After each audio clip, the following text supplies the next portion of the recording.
CBI তদন্তে নতুন নতুন চাঞ্চল্যকর তথ্য উঠে আসছে। জানা যাচ্ছে যে সেমিনার হলের পাশে বয়েজ হোস্টেল, এবং যেদিনে রাত্রে এই ঘটনাটা ঘটেছিল সেদিনে রাত্রি 9টা থেকে গভীর পার্টি চলছিল সেখানে। আর কেউ কি দেখেনি যে সঞ্জয় আসা যাওয়া করছে, কি ঘটছে না ঘটছে কারো কি চোখে পড়েনি? এটা একটা ধোঁয়াশা রয়ে গেছে, এবং এই জন্য সিবিআই বয়েজ হোস্টেলের স্টুডেন্টদেরকে জিজ্ঞাসাবাদ করেছে এবং নতুন নতুন তথ্য উঠে আসছে। এরপর এখানে ধোঁয়াশা 40 মিনিট এই কারণে 40 মিনিট আগে ঘটনা ঘটেছে, তারপর পুলিশ খবর পেয়েছে, তারপর পুলিশ এসেছে। পুলিশ বলছে যে আমাদেরকে 40 মিনিট বাদে খবর দেওয়া হয়েছে, মানে 10টা 10-এ খবর দেওয়া হয়েছে। তা এখানে কেন 40 মিনিট বাদে খবর দেওয়া হলো, এবং সেই 40 মিনিটে কী কী ঘটেছিল সেমিনার হলে এবং আরজিকর হসপিটালে কী কী ঘটনা ঘটেছিল?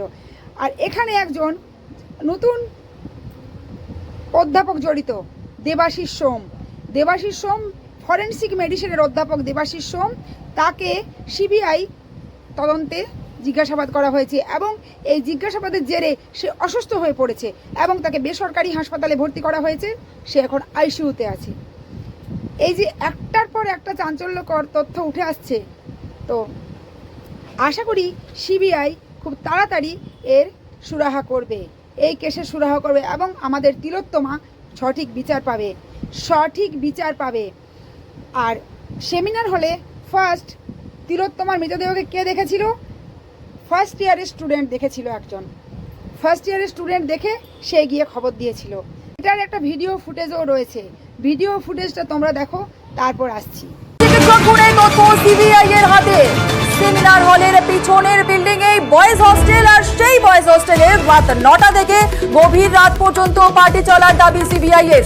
আরো একবার আপনাদের জানিয়ে রাখি, চিকিৎসক ধর্ষণ খুনের রাতে বয়েজ হোস্টেলে সেই দিনে হয়েছিল পার্টি। আরজিকরে চিকিৎসক খুনে তথ্য সিবিআই এর হাতে। সেমিনার হলের পিছনের বিল্ডিং এই বয়েজ হোস্টেল, রাত 9টা থেকে গভীর রাত পর্যন্ত পার্টি চলার দাবি। একেবারে কিন্তু চাঞ্চল্যকর তথ্য সিবিআই এর হাতে। সিবিআই সূত্র থেকে খবর যে ঘটনার রাতে যেদিনকে এই চিকিৎসক এই ছাত্রীকে খুন এবং ধর্ষণ করা হয়, সেই ঘটনার রাতেই বয়েজ হোস্টেলের ছাদে চলছিল একেবারে উল্লাস পার্টি। রাত্রি 9টার পর থেকে গভীর রাত পর্যন্ত এই উল্লাস পার্টি চলে। ছাদে বয়েজ হোস্টেলের যে ছাদ, সেই ছাদে কিন্তু প্রচুর সেখানে ইন্টার্ন চিকিৎসক এবং অন্যান্য যারা চিকিৎসক যারা ছাত্র সেখানে উপস্থিত ছিল বলে সিবিআই এর দাবি। এবং শুধুমাত্র তাই নয়, এই বয়েজ হোস্টেলটি একেবারে গা লাগোয়া যেখানে কিনা ঘটনাস্থল, সেই ঘটনাস্থলে একেবারে পিছনের দিকের অংশ। ফলে সেই জায়গায় যখন 9টার পর থেকে গভীর রাত্রে পর্যন্ত যখন সেখানে পার্টি চলে, সেখানে কিন্তু প্রচুর সেখানে চিকিৎসক ছাত্ররা উপস্থিত ছিল। আর এখানেই উঠছে প্রশ্ন, সিবিআই আধিকারিকরা তারা কিন্তু জানার চেষ্টা করছে যে এত বড় একটা ঘটনা ঘটে গেল, অথচ যখন পার্টি চলছিল ছাদে তারা কোনো টের পেলেন না। সেখানে কোনো রকম ভাবে সঞ্জয়কে আশপাশ থেকে ঘোরা বা সেখান থেকে যাতায়াত করতে কেউ কিছু দেখলেন না। তাহলে কি ছাত্ররা কোনোভাবে কি তারা চুপ করে আছে বা কেউ কিছু কি তারা গোপন করে যাচ্ছে? শুধুমাত্র তাই নয়, এই পার্টিতে কতজন চিকিৎসক ছিলেন, কতজন ইন্টার্ন ছিলেন, সেটাও কিন্তু খুঁজে বের করার চেষ্টা করছে সিবিআই আধিকারিকরা। কারণ যে পার্টিতে উল্লাস উদ্দীপনা এবং সেখানে মদের আসর কার্যত বসেছিল বলে দাবি, সেই পার্টিতে কে বা কারা সেখানে ছিলেন এবং সিসি ক্যামেরাতে সেই ফুটেজ কিন্তু রয়েছে। সিবিআই তা সংগ্রহ করেছে ইতিমধ্যেই। এবং এই যে বয়েজ হোস্টেলের ছাদে যেভাবে সেখানে পার্টি চলছিল, সেখানে যারা ছিলেন তারা কি কেউই সঞ্জয়কে সেখানে ঘোরাফেরা করতে দেখেননি বা কোনো রকম মুভমেন্ট তাদের কি কোনো চোখে পড়েনি? অর্থাৎ এদের উপরে এবার কিন্তু সিবিআই নজর, তাদের এবার বয়ান রেকর্ড করতে চলেছে সিবিআই তদন্তকারী আধিকারিকরা। কারণ তারা মনে করছে যে ঘটনার রাতের সম্পর্কে অনেকেই অনেক কিছু হয়তো জেনে থাকতে পারে যা কিনা গোপন করে যাচ্ছে। সেই কারণেই কিন্তু এই ফুটেজ এবং সেখান থেকে বেশ কয়েকজনের কিন্তু বয়ান নেওয়া হয়েছে। সেখানে এটা স্পষ্ট যে বয়েজ হোস্টেলের ছাদে ঘটনার রাতে সেখানে উল্লাস পার্টি চলছিল।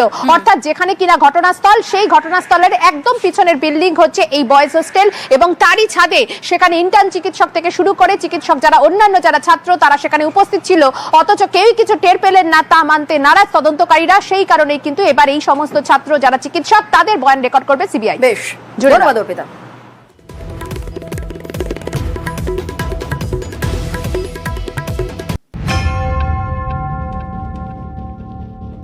নয় অগস্ট চেস্ট মেডিসিন বিভাগের সেমিনার হল থেকে উদ্ধার হয় তরুণী চিকিৎসকের দেহ।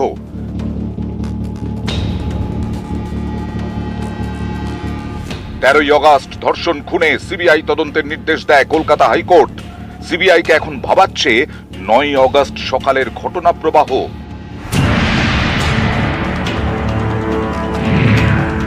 তদন্তে সিবিআই জানতে পেরেছে সেমিনার হলে দেহ প্রথম দেখেন পোস্ট গ্রাজুয়েটের প্রথম বর্ষের এক ছাত্র। ঘড়িতে তখন সকাল 9:30। কিন্তু আরজি করের পুলিশ আউটপোস্টে খবর যায় 40 মিনিট পরে, সকাল 10:10। এখানেই সিবিআই এর প্রশ্ন,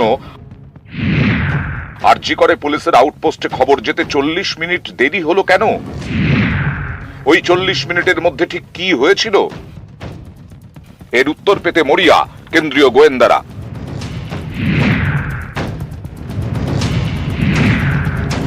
সিবিআই সূত্রে দাবি, যিনি প্রথম দেহ দেখেন তিনি দাবি করেছেন দেহ দেখার পর তিনি চেস্ট মেডিসিন বিভাগে খবর দেন। পুলিশের কাছেও নাকি একই বয়ান দিয়েছেন পোস্ট গ্রাজুয়েটের প্রথম বর্ষের পড়ুয়া। সিবিআই এর প্রশ্ন, চেস্ট মেডিসিনে জানানো হলে পুলিশের কাছে খবর যেতে কেন 40 মিনিট সময় লেগে গেল? ইচ্ছে করেই কি পুলিশকে দেরি করে খবর দেওয়া হয়েছে? দেরি করে খবর দেওয়ার কি কোনো নির্দেশ ছিল? ওই 40 মিনিটের মধ্যে কি কেউ সেমিনার হলের ক্রাইম সিনে ঢুকেছিলেন?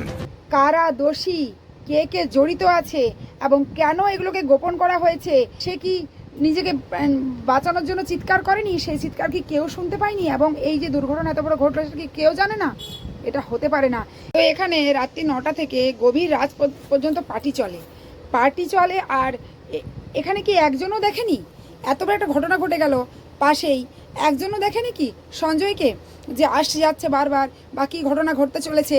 এত রাত পর্যন্ত পার্টি চলছিল, এটা তো জানানো হয়নি। এবং সেই পার্টিতে কে কে ছিল ওটা পুরোটাই সিবিআই তদন্ত করেছে এবং বেরিয়ে এসছে এখানে পার্টিতে কে কে ছিল এবং গভীর রাত পর্যন্ত পার্টি চলেছে।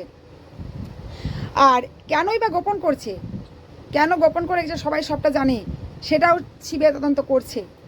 আর মারা যাওয়ার 40 মিনিট পরে কেন পুলিশের কাছে খবর যায়, সেই 40 মিনিট ধরে কী কী ঘটনা ঘটেছিল। এবং এখানে একজন বয়স্ক মেডিসিনের ফরেন্সিক অধ্যাপক দেবাশিস সোম, তার নাম জড়িত আছে, তার নাম উঠে এসেছে এবং তাকে সিবিআই তদন্তে জিজ্ঞাসাবাদ করা হয়েছে, জেরা করা হয়েছে এবং সে অসুস্থ হয়ে পড়েছে এবং তাকে বেসরকারি হাসপাতালে ভর্তি করা হয়েছে, আইসিইউতে রয়েছে এই মুহূর্তে। তো ঘটনা এবং পুরোটাই প্ল্যান মাফিক হয়েছে। এত বড় ঘটনা ঘটে গেল, পাশের বিল্ডিংয়ে এত রাত অবধি পার্টি চললো, অথচ কেউ কিছু জানে না, কেউ কিচ্ছু কাউকে জানায়নি এবং জানানো হয়নি, পুরোটাই গোপন করে রেখেছে, পুরোটাই চেপে রেখেছে। এটার কারণ কি? এবং কারণ খুব তাড়াতাড়ি সবার সামনে আসতে চলেছে এবং আমাদের তিলোত্তমা বিচার পাবেই, বিফলে যাবে না। আর একের পর এক বিভিন্ন মিথ্যে ঘটনা সাজিয়ে তিলোত্তমার মা বাবাকে মিথ্যে প্রমাণিত করতে চাইছে এবং তাদেরকে মিথ্যে অভিযোগ আনা হচ্ছে তাদের বিরুদ্ধে। আসলে একজন মা বাবা কি মিথ্যে কথা বলতে পারে তার সন্তানের নামে? এটাও কি মেনে নেওয়া যায়? দিনের পর দিন পুলিশ তিলোত্তমার মা বাবাকে মিথ্যেবাদী প্রমাণ করতে চলেছে, মিথ্যেবাদী, প্রতিটা কথাই মিথ্যা কথা বলছে তিলোত্তমার মা বাবা যেগুলো বলছে। তা এইগুলো খতিয়ে তদন্ত করে দেখা হচ্ছে আর সিবিআই আশা করি খুব তাড়াতাড়ি এর সুরাহা করবে এবং আমাদের তিলোত্তমা সঠিক বিচার পাবে। চাইবো উই ওয়ান্ট জাস্টিস। সবাই সবার পাশে থাকো তিলোত্তমার বিচারের জন্য।